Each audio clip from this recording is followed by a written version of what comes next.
$250 billion because Dogecoin is fake. And apparently, these investors who never realized that Dogecoin was always fake have suddenly figured it out. And I'm going to talk about the Elon Musk lawsuit. I'm going to talk about what's going on with the stock market and also talk about things you might want to consider with your own money as we figure out how to make money in this new economy. So get comfortable, buckle up a seatbelt. We're going to get started on the Black Financial Channel right now.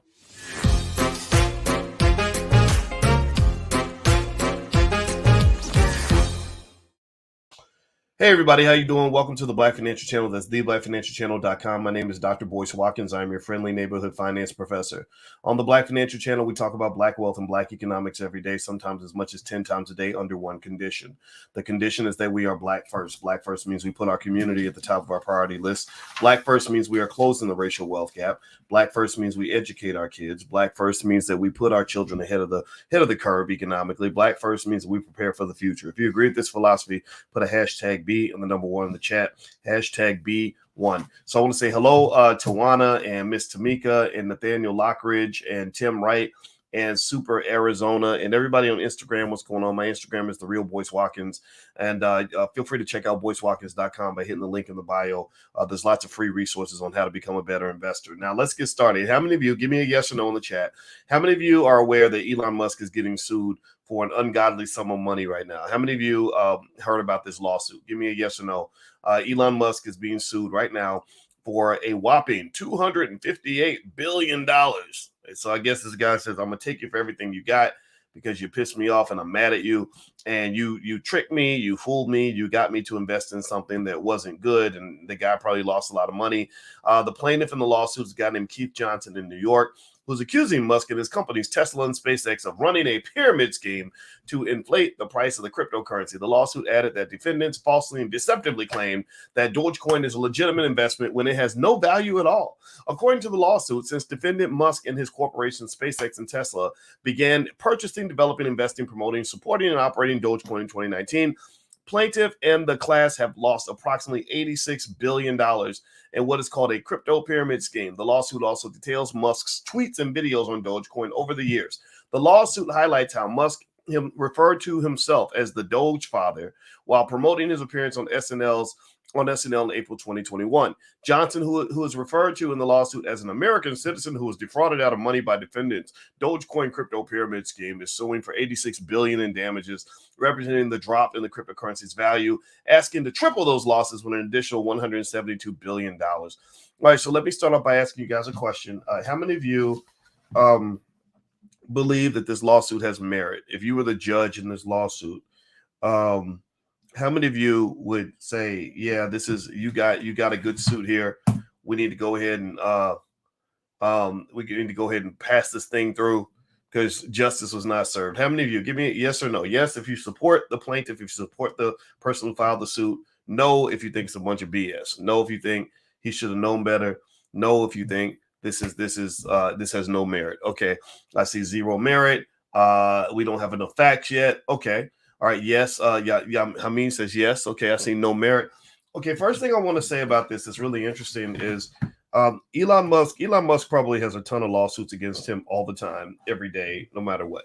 One of the things that we talk about when we talk about protecting your wealth is that once you get a lot of wealth, people are going to sue you just because. Will Smith once talked about how he keeps 8 lawyers on retainer just because people are always suing him for anything. Like I looked at the color of your grass on your lawn and it made my stomach hurt, and so now I'm suing you. I slipped on the sidewalk in front of your house, so it's your fault that I walked by your house and slipped on the sidewalk, right? So this does happen. Just because a lawsuit's filed doesn't mean that it has merit. It doesn't mean it's going to win. But one of the things that's really interesting about this is that this is predictable. First off, right now you have a huge market decline. And whenever you have a market decline, there tends to be a bunch of lawsuits filed. Whenever money gets lost, that's when people start going back and scraping through the ashes or of the bankruptcy or whatever and saying, what little thing did you do wrong to where I can Monday morning quarterback it and come back at you and say, you did that wrong. That was illegal. That was wrong. Because here's the deal. Look, give me a yes or no. Do you think that this guy will be filing a lawsuit if Dogecoin was doing well? Give me a yes or no. If Dogecoin had gone up, say, remember everybody thought Dogecoin was going to $1. I don't know. I don't think it ever reached $1. I think they were hoping it would go to $1. What if Dogecoin had reached $3?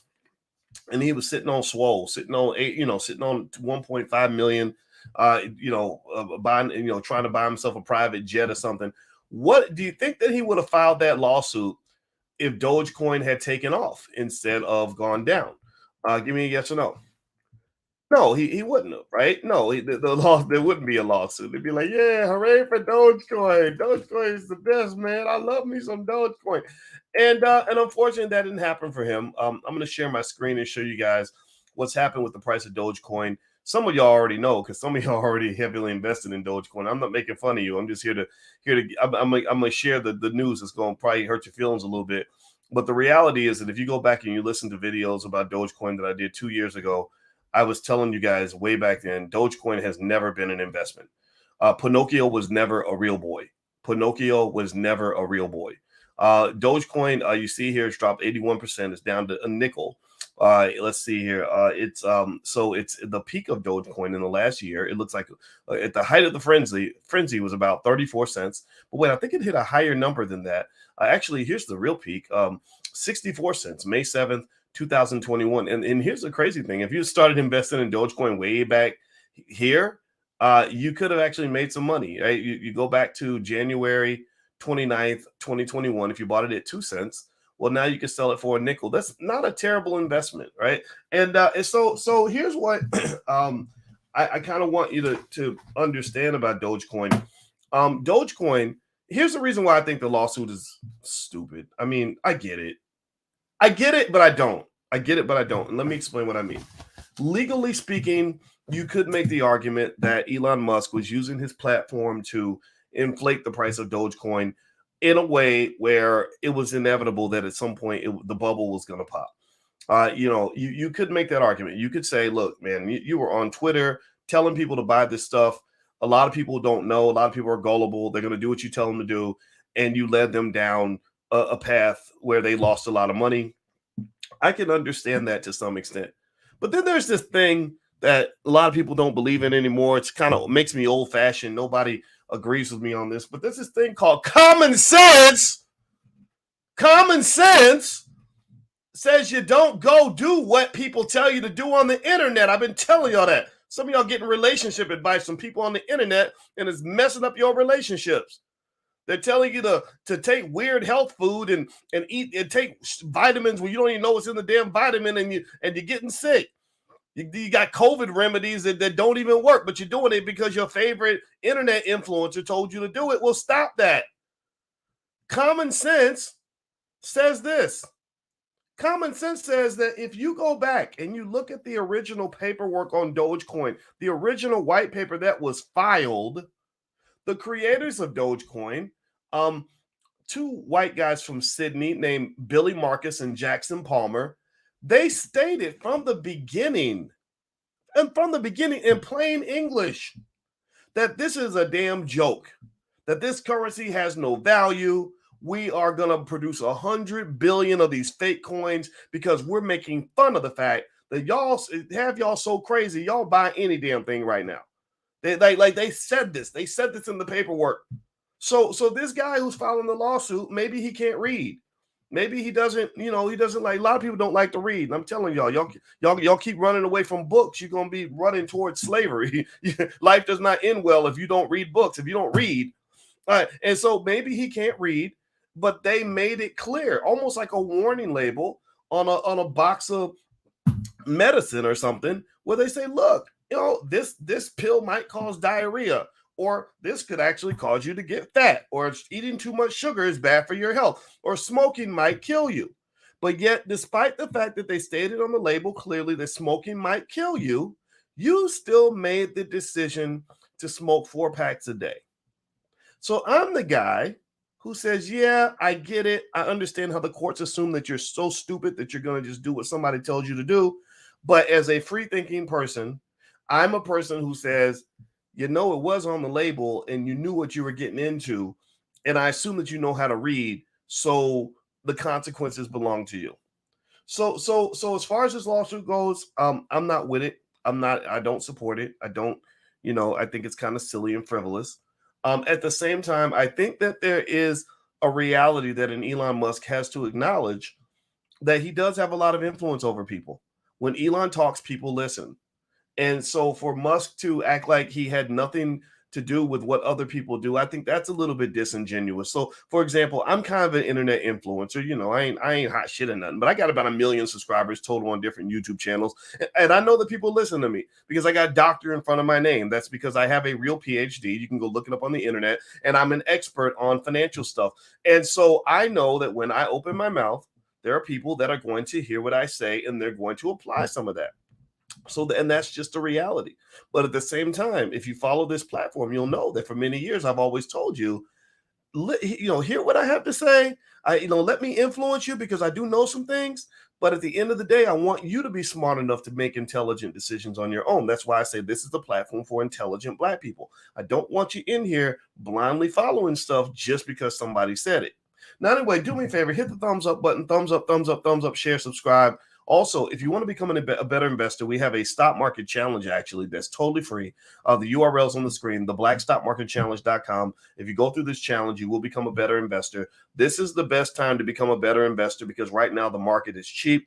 Right now there are great opportunities everywhere. Right now there's a lot of money to be made. I just had a dream last night. It was really weird. I was hanging out with Warren Buffett for about an hour, and it was 1998.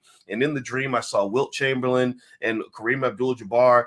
We were talking about Oprah Winfrey. I asked some questions about Bill Gates, and we also did the long jump. And we were running. We did a lot of running. And I think it's because I need to go running because I'm getting kind of fat. Also, I think it's because I just saw a picture of Wilt Chamberlain. I think Wilt has a son that plays for the Golden State Warriors or something. Wilt has probably a lot of sons because I think Wilt has a lot of sex with a lot of women.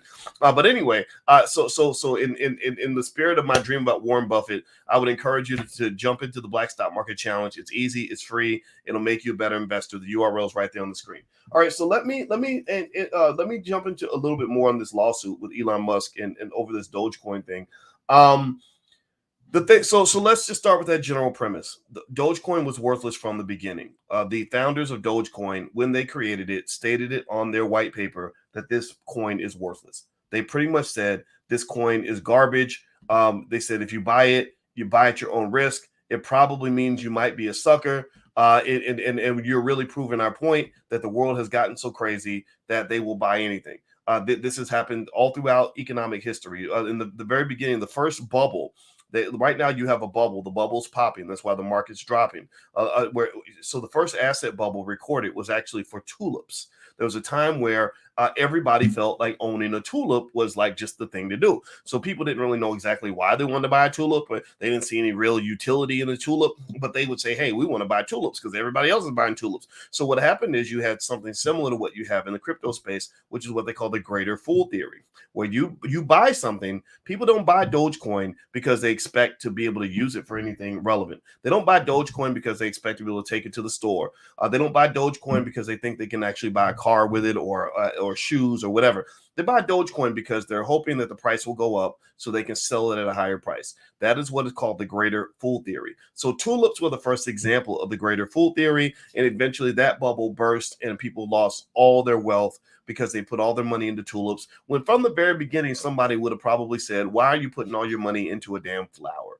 Putting all your money into a flower is probably not a good idea because flowers don't have a lot of real intrinsic value.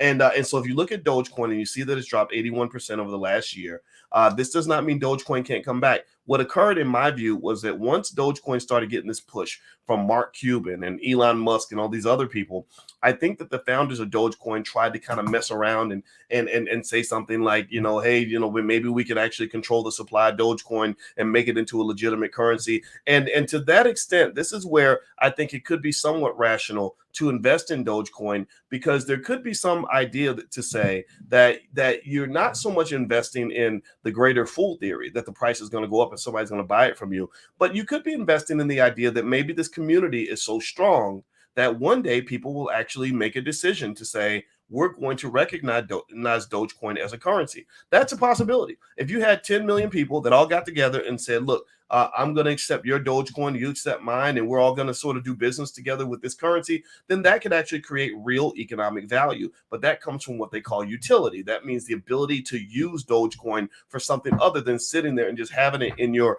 account where you're just staring at it. And so what's interesting, though, is I was reading the history of Dogecoin, And Jackson Palmer, there's a guy named Jackson Palmer who was one of the founders of Dogecoin, who actually left the Dogecoin community. Let me see if I can find this. He left the community because I think he just concluded that the world is just full of stupid people, and he was just he didn't want to participate in the nonsense. He left the community.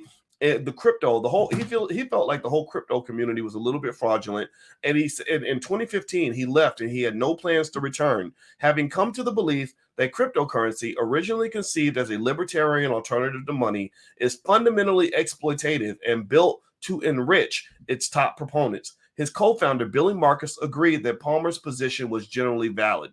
So basically, Jackson Palmer, the creator of Dogecoin, I don't know if he came back. Maybe he changed his position over time, but he just left. He said this crypto thing is crazy. The people that tend to get paid on crypto are the people who create the actual crypto, because it allows you to kind of become this sort of economic creative force where you get to manifest and decide how many units of this currency is going to exist, and then people give you real money, and next thing you know, you're rich. And then if the currency plummets, then they lose everything, and you gain the world. Now let me look up one more thing that I thought was really interesting. They called Dogecoin a pyramid scheme. So what I'm going to do is I'm going to look up I'm going to read to you the definition of a pyramid scheme, so you know what that is, which is actually slightly different from a Ponzi scheme. But they said a pyramid scheme is a form of investment illegal in the U.S. in which each paying participant recruits two further participants, with returns being given to early participants using money contributed by later ones.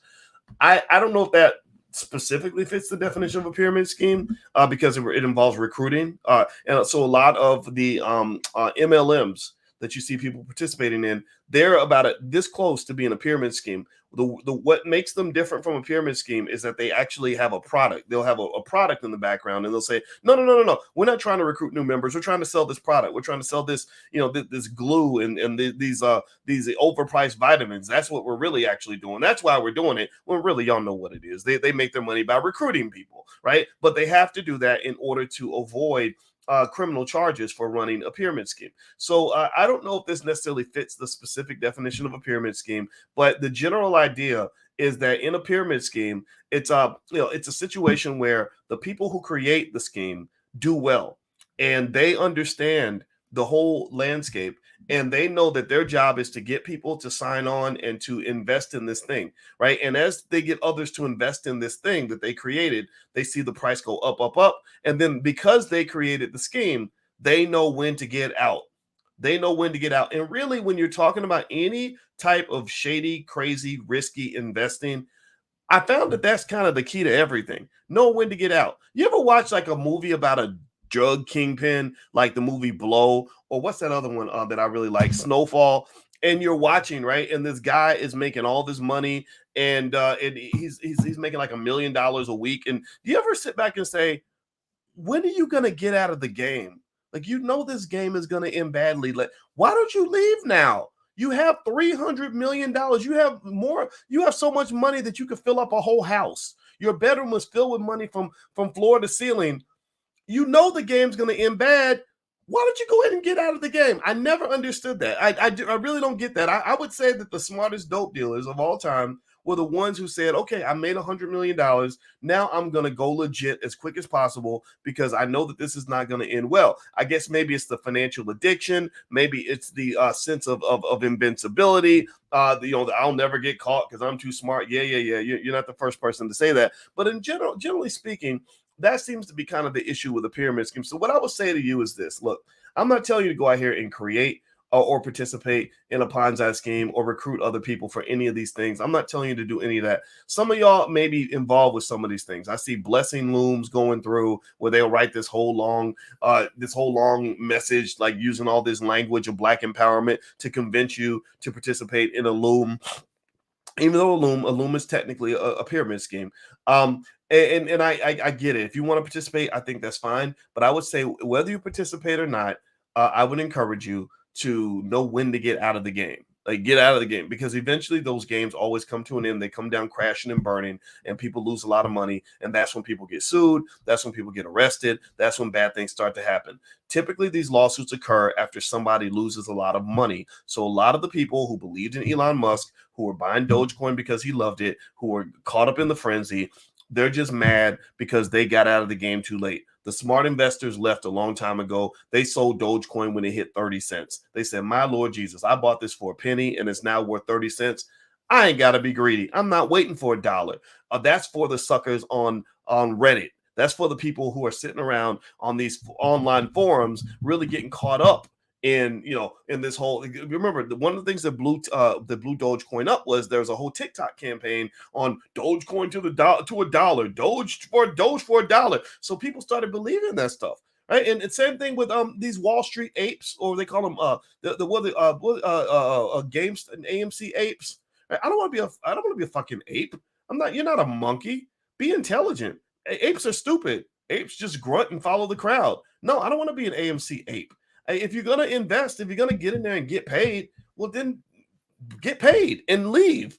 Right, leave the building before the party crashes. Because once the party is over, once the liquor stops flowing, the music stops playing, that's when everybody gets arrested. That's when people die from alcohol poisoning. That's when you find the dead bodies in the attic and you got to explain what happened at the party. But if you say, hey, I was in there and I had a good time till about 10 o'clock. And then I have evidence to show that me and my buddy got in the car and left and went home, the police are not going to come to your house.